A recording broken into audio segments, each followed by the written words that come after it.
Hanap yun na Suzuki Gixxer. Ito, check nyo dito mga boss. So dito mga boss, puro nakahilera dito Suzuki Bergman Street. Meron lang naligaw na dalawang Avenis, no? Mga Suzuki Raider na carb type ito. Meron silang available dito, glossy black yung kulay niya. Ito mga naghahanap yan ng Suzuki Raider FI. Ito meron silang available dito. Ang kulay niya is combination ng glossy white tsaka matte black, no? Ka pa sa oras, makauwi na maaga sa bahay na madalas. Motor na NMAX, Sniper at Mio. Pwede din TCX at Ready at Dio. Motorsiklo na babagay sa'yo. Repo update. What's up mga boss? Welcome kayo sa panibago kong Repo Update. Kung ikaw ay naghahanap ng segunda manong motorsiklo, ang channel na to ay para sa'yo. Kaya kung hindi ka pa nakasubscribe, i-click mo na yung subscribe button at notification bell sa ganon ay ma-notify pa kita sa mga susunod ko pa ilalabas na Repo Update. Sa mga hindi pa nakakapanood ng last episode ko, ito yung thumbnail niya. Ilalagay ko na lang sa description yung link ng video para kung gusto nyo panoorin, i-click nyo na lang. At kung magustuhan nyo itong video na to, tingin lang ilagay share button dyan sa baba ng video at malayang-malaya kayo mag-comment sa comment section kung ano ba magiging opinion nyo sa mga motorsiklo na makikita nyo ngayon sa video ko. Alright mga boss, kung sakali may magustuhan kayo dito at balak nyo mag-apply for installment, ilalagay ko lang dyan sa screen yung requirement sila, screenshot nyo na lang. At para naman sa mga magtatanong dyan ng location. Alright mga boss, so nandito ako ngayon sa may motor trade, Suzuki Gagalangin. So ang address nila dito is 29621 Luna Street, Gagalangin Street, Tondo, Manila. So, lalagay ko lang dyan sa comment section yung full address nila, pati yung contact number nila para kung sakaling malayo kayo, pwede mo na kayo tumawag dyan. Alright mga boss, no? So hindi ko na patatagalin to. Mag-update ako dito ng mga repos nila. Yan, mag-start na ako. Mag-start muna tayo dito sa may likod. So dito mga boss, puro nakahilera dito Suzuki Bergman Street. Meron lang naligaw na dalawang Avenis, no? So dito muna tayo sa Suzuki Bergman na maroon. Ito mga boss, nagkakalaga siya ng 61,000. Yan, dati siyang 68,765, ngayon 61,000 na lang siya. Tapos as usual mga boss, pag motor trade, zero down payment yan. Tapos meron silang 500 na rebate kapag updated kayo magbayad.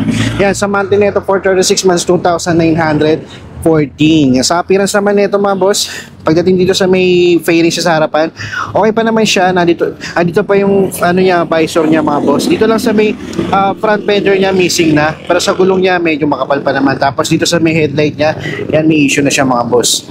Tapos dito naman yan, may konting ayusin lang sa fairings dito, pero the rest okay pa naman siya. Aftermarket tong seats niya, no? Pero goods pa, wala pang butas. Alright, so yan, sa mga naghahanap dyan ng Suzuki Bergman na ganitong kulay, check nyo dito. Dito naman sa tabi niya mga boss, Suzuki Bergman Street na X version naman siya. Ito, nagkakalaga siya ng 78,074. Alright, so kung kunin mo siya ng installment, sa monthly nito nasa 3,730. Sa appearance naman nito mga boss, pagdating sa fairings niya, dito sa harapan, okay pa naman siya. Dito lang may konting crack lang dito. Pero yan, magdidepende sa inyo yan mga boss. Pero the rest, okay pa naman siya, no? Headlight signal niya, goods pa. Tapos sa front fender niya, okay din. Sa gulong niya, makapal pa. Ito pa yung stock visor niya mga boss. So, tapos dito sa likod, napakaganda pa ng condition, no? Yan, since niya stock na stock pa, fairings, goods pa. Ito pa yung ano niya, mirror niya, no? Na stock. Alright, so all stock pa naman siya mga boss. Sa mga naghahanap dyan ng Suzuki Bergman X na matte gray, ito, check nyo dito mga boss. Dito naman mga boss, Suzuki Bergman Street na matte gray, na light gray siya mga boss, no? Ito, dati siyang 58,250, ngayon mo ako na siya ng 52,000. So sa monthly nito for 36 months, 2,485. Tapos sa appearance naman nito mga boss, pagdating dito sa harapan, wala siyang visor. Tapos sa headlight niya mga boss, okay pa naman siya, wala pa naman siyang basag, no? Pati dito sa may signal niya, front fender niya, yan, may konting scratches lang sa dulo, pero sa gulong niya makapal pa. Tapos ito naman sa likod, mapapansin niyo, pamalit na yung seats niya. Yan, may butas na, pero madali lang yan mga boss. Tapos yung grabber niya nandun pa. The rest, okay pa naman siya. Dito sa may mirror, missing na, pero madali lang palitan niya. Yan, sa mga naghahanap dyan sa Suzuki Bergman Street na ganito kulay, to check nyo dito mga boss. Dito naman banda mga boss, Suzuki Bergman Street ulit. Ito naman maroon ulit yung kulay niya, no? Matte na maroon. Alright, so sa price naman na ito mga boss, nasa 64,503. Tapos kung kunin mo naman siya ng installment, meron siyang monthly na 3,082. Tapos yan sa appearance siya, pagdating dito sa harapan mga boss, okay pa naman siya. Sa fairings niya, visor niya, nandito pa yung stock. Tapos sa headlight niya, signal niya, goods pa naman. Ay, dito pala, sabi lang signal niya, meron na siyang issue, basag na. Tapos front fender niya, goods pa naman, sa gulong niya makapal pa. Pero dito sa bandang likod mga boss, napaka-ayos pa ng condition niya, no? Yan, wala pang butas, stock na stock pa yung pati sa seats niya mga boss. Ayan, so sa fairings niya, goods pa. Yung mirror niya nandito pa. Yan, kaya lang isa-isa, basag na ata. So pamalit na siya mga boss. So madali lang yan, mura lang naman yung side mirror, no? So yan, sa mga naghahanap din ng Suzuki Bergman Street, eto, check nyo dito mga boss. Alright mga boss, so yan, sa mga naghahanap naman dyan ng Suzuki Avinis, ito meron silang available dito, isang glossy orange, tsaka yung isa na yun, glossy white. Kaya lang ito, for pricing pa itong dalawang Suzuki Avinis na to, pero papakita ko na lang sa inyo yung appearance niya para magkaroon kayo ng idea kung sakaling ganito yung hinahanap nyo. So ito, itong sa glossy orange, yan, pagdating dito sa may fairings sa harapan, yan, okay naman siya. Kaya dito pala sa gilid, no, meron siyang crack dito. Tapos dito naman sa may headlight niya, goods pa siya mga boss. Wala pang basag yung lens. Front fender niya, may minor scratches lang sa dulo. Sa gulong niya makapal pa. Yan, visor niya nandito pa mga boss. Dito sa likod, wala kayo pa problemahin kasi wala pa naman siyang basag or gas-gas. Tapos seats and stock pa, wala pang butas. Mirror niya nandito pa mga boss. Yan, sa mga naghahanap ng ganitong kulay na Avinis, check nyo dito mga boss. Ito naman sa Avinis na color white, no? So sa appearance nito mga boss, pagdating sa fairings niya dito sa harapan, yan, okay na okay pa siya, kompleto pa siya mga boss. Visor niya, signal niya, all goods pa, pati sa headlight niya, wala pang basag, no? Sa fairings nito, okay na okay pa mga boss, no? Pati sa gulong niya. Tapos dito sa likod, aftermarket nga lang yung seats niya, pero yan, depende sa inyo kung gusto yung palitan, pwede naman. Pero pwede pa to mga boss kung sakaling hindi kayo maselan. Kaya lang dito sa likod, nawala na yung ano niya, grab bar niya, no? Pero the rest, sa fairings, okay pa naman, mirror niya na dito pa. Yan, sa mga naghahanap dyan ng Suzuki Avinis, check nyo na lang dito mga boss. Dito naman banda mga boss, para naman sa mga naghahanap dyan ng Suzuki Smash. Ito meron silang available dito. Ito nga Suzuki Smash na blue, tsaka matte gray, no? Tapos ito yung bagong labas na FI na Suzuki Smash. Alright, so itong tatlong to is for pricing pa, pero yan, papakita ko na lang sa inyo appearance niya para kung ganun, para kung sa ganun, kung ito yung hinahanap nyo, magkano kayo ng idea sa motorsiklo na to, no?